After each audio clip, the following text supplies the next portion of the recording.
Hello సులులు. నమస్కారం నా సబ్స్క్రైబర్లకి. వాళ్ళు మళ్ళీ వచ్చిర్రు.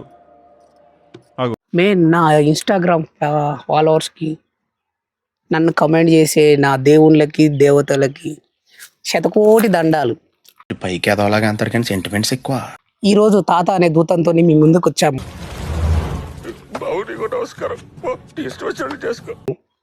ఫస్ట్ ఎపిసోడ్లో మీరు చూసుకున్నట్టయితే మా తాతగారు ఏం వస్తువులు దాశారో మీకు చూపించాము. ఆ తర్వాత మా తాతగారు ఇక్కడ వెలిసిన ఇదే చెట్టు కింద మా తాత నిద్రపోయాడట. నిద్రపోయి అడ్డైపోయాడు నాకు తెలియదు కానీ ఈయనే నిద్రపోయేవాడని చెప్పారు.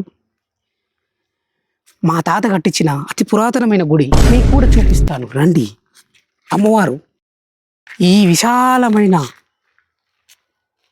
పంట పొలాలన్నీ మాయే, కానీ ఇప్పుడు మాయ కాదని మమ్మల్ని ఎల్దేంగిరిలోకి వెళ్ళి సబ్స్క్రైబ్ చేయండి, కింద గంట కొట్టండి.